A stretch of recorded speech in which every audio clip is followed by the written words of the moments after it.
বন্ধুরা, আজকে আমরা জানব ম্যাট্রিক্স সম্পর্কে। ম্যাট্রিক্স হলো তথ্য স্টোর করে রাখার একটা ওয়ে। ম্যাট্রিক্স হলো সংখ্যার আয়তাকার বিন্যাস যা বন্ধনী দ্বারা আবদ্ধ। ম্যাট্রিক্সকে সারি ও কলাম দ্বারা প্রকাশ করা হয়।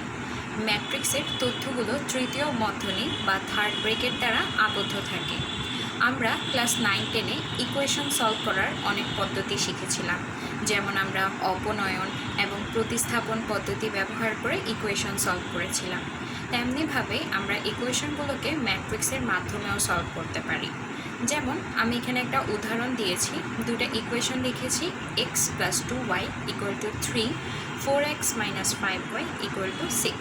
তো এই দুটো ইকুয়েশনকে যদি আমরা ম্যাট্রিক্সের মাধ্যমে সলভ করতে চাই, তাহলে প্রথমেই আমাদেরকে এই যে এই কলাম বরাবর এক্সের সহগগুলো বসাতে হবে। তো এইখানে এক্সের সহগ হচ্ছে 1 এবং এখানে এক্সের সহগ হচ্ছে 4। তাই আমরা এই কলাম বরাবর 1 এবং 4 বসিয়েছি। আবার এখানে যদি আমরা ওয়াইয়ের সহগগুলো দেখি, ওয়াইয়ের সহগ এখানে কত 2 আর এখানে কত -5 বসিয়েছি। আর সমান সমানের বা সমান চিহ্নের ডান পাশে আমরা কনস্ট্যান্ট মানগুলো বসিয়েছি 3, 6। আচ্ছা, তো এই ম্যাট্রিক্সের খাড়াখাড়িভাবে যে উপাদানগুলো থাকে বা এই যে খাড়াখাড়িভাবে যে দুটো উপাদান রয়েছে, এটাকে বলা হয় একটা কলাম। আবার এখানেও এটা একটা কলাম। আবার পাশাপাশি যে উপাদানগুলো রয়েছে সেগুলোকে কি বলছি? পাশাপাশি এই যে রেখাটা, সেটাকে আমরা বলবো হচ্ছে সারি। তো এখানে কয়টা কলাম রয়েছে? এখানে দুটো কলাম রয়েছে।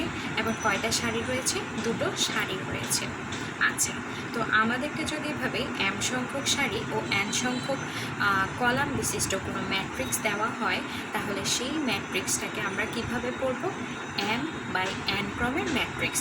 আবার বলছি, m/n ক্রমের ম্যাট্রিক্স, যেখানে m হলো সারির সংখ্যা এবং n হলো কলামের সংখ্যা। যেমন এই ম্যাট্রিক্সটিতে আমাদের কলাম সংখ্যা 2, সারি সংখ্যাও 2, তাই এই ম্যাট্রিক্সটাকে আমরা বলব 2/2 ক্রমের ম্যাট্রিক্স। আরও একটা উদাহরণ দিয়েছি, যেখানে কলাম বরাবর আছে 1, 2, 3 এবং দ্বিতীয় কলাম বরাবর আছে 4, 5, 6। তো এখানে দেখা যাচ্ছে খাড়াখাড়িভাবে কয়টা কলাম রয়েছে? দুটো কলাম রয়েছে এবং সারি সংখ্যা কত? 3টা, 1, 2 এবং 3। তো সারি সংখ্যা কত? 3, কলাম সংখ্যা কত? 2। তাহলে এই ম্যাট্রিক্সটাকে আমরা বলবো 3/2 ক্রমের ম্যাট্রিক্স। ধন্যবাদ।